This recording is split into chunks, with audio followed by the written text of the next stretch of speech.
Assalamualaikum warahmatullahi wabarakatuh. Perkenalkan, saya Sofia Tarwiyah Farha dengan NIM 12580300146. Di sini saya akan membahas mengenai 3 artikel yang sudah saya baca mengenai kondisi kemiskinan yang terjadi. Bisa dilihat dari mind map ini menyajikan analisis komprehensif mengenai 3 artikel jurnal ilmiah yang semuanya membahas topik utama yaitu kemiskinan. Dengan mind map ini kita bisa melihat bagaimana ketiga jurnal tersebut saling berhubungan dan apa yang membedakannya, teori apa yang dipakai, serta apa saja kekurangan yang bisa dikembangkan untuk penelitian selanjutnya. Yang pertama, jurnal yang dibuat oleh Soliha dan Hakim tahun 2025 dengan judul Peran Unit Pengelola Kegiatan atau UPK dalam mengurangi kemiskinan melalui dana amanah pemberdayaan masyarakat atau DAPM dengan studi kasus Kecamatan Sapuran Kabupaten Wonosobo.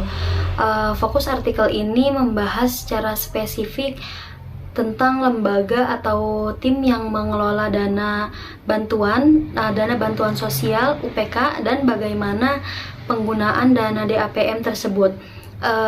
Dan ini juga dapat membantu mengurangi kemiskinan di tingkat lokal, khususnya di daerah Wonosobo. Nah, jurnal yang kedua itu dibuat oleh Meitriana et al. Tahun 2025 dengan judul Peran Ekonomi Politik dalam Menanggulangi Kemiskinan dan juga Pengangguran di Indonesia.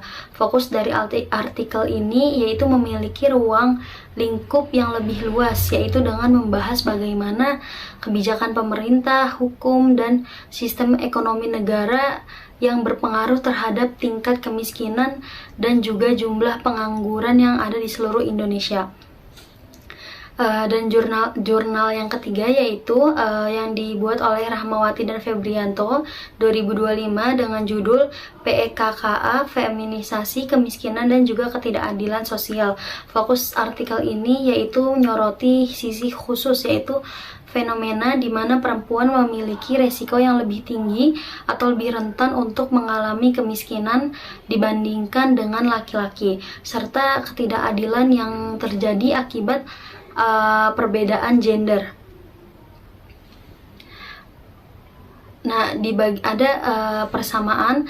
Di bagian persamaan ini menjelaskan hal-hal yang sama atau menjadi benang merah dari ketiga jurnal ini.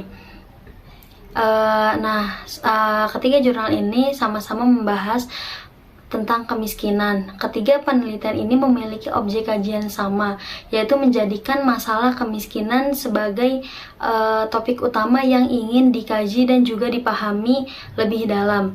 Yang kedua, mencari solusi untuk mengatasinya.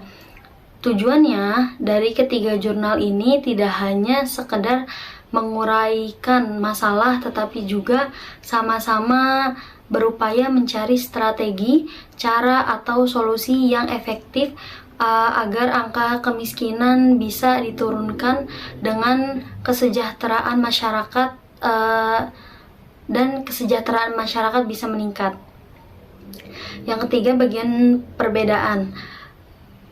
Di bagian ini menjelaskan bagaimana ketiga jurnal ini memiliki sudut pandang dan juga fokus pembahasan yang berbeda, tetapi yang berbeda dengan satu sama lain. Yang jurnal pertama yaitu fokusnya adalah pada implementasi program, yaitu bagaimana cara mengurangi kemiskinan melalui mekanisme bantuan dana DAPM dan juga peran pengelolaannya UPK, pembahasan yang sangat teknis, praktis, dan juga terbatas pada lokasi tertentu yaitu Wonosobo. Nah, yang jurnal kedua yaitu fokusnya adalah pada sistem dan kebijakan dengan membahas kemiskinan dalam skala besar nasional dengan melihat bagaimana struktur ekonomi dan juga politik negara mempengaruhi kehidupan rakyat dan lebih membahas ke arah makro dan juga kebijakan publik. Jurnal yang ketiga fokusnya adalah pada aspek gender, secara khusus membahas kelompok perempuan, menjelaskan mengapa perempuan lebih rentan menderita akibat kemiskinan dan bagaimana ketidakadilan sosial memperparah kondisi tersebut. Ketiga, jurnal ini menggunakan landasan teori sosiologi yang digunakan sebagai pisau analisis dalam setiap penelitian. Jurnal pertama dan juga jurnal kedua menggunakan teori konflik Karl Marx yang menjelaskan kedua jurnal ini melihat kemiskinan sebagai akibat dari adanya pertentangan kepentingan, ketimpangan kekuasaan dan juga perbedaan kelas sosial antara yang memiliki modal atau orang kaya dan atau penguasa dengan yang tidak memiliki modal, rakyat kecil atau orang miskin. Kemiskinan dianggap sebagai hasil dari sistem yang tidak adil dan adanya eksploitasi. Nah, jurnal yang ketiga yaitu menggunakan teori struktur fungsional dari Surjono Sukanto yang menjelaskan melihat masyarakat sebagai sebuah sistem yang terdiri dari berbagai bagian yang saling berhubungan. Dalam konteks ini, teori yang digunakan untuk melihat bagaimana struktur masyarakat dan juga peran yang dibebankan kepada perempuan justru menciptakan fungsi yang tidak seimbang atau menimbulkan ketidakadilan yang akhirnya menjerumuskan mereka ke dalam kemiskinan. Yang terakhir yaitu research gap atau celah penelitian.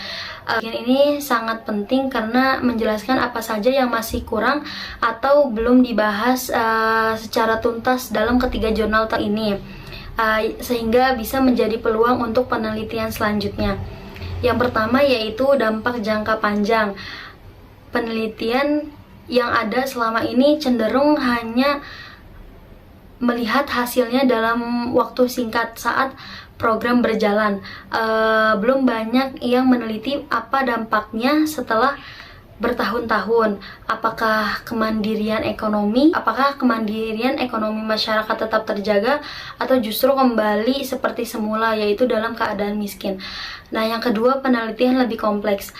Masih diperlukan penelitian yang tidak hanya melihat dari satu sisi saja, misalnya hanya melihat dari sisi ekonomi saja atau dari gender saja, tetapi penelitian yang menggabungkan berbagai aspek sekaligus agar pemahamannya lebih utuh dan juga lebih menyeluruh.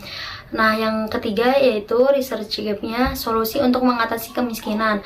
Rekomendasi yang diberikan seringkali masih bersifat umum, oleh karena itu diperlukan kajian yang lebih lanjut untuk menemukan formula atau solusi yang lebih konkret, teknis dan juga benar-benar bisa diterapkan di lapangan untuk memutuskan rantai kemiskinan yang terjadi.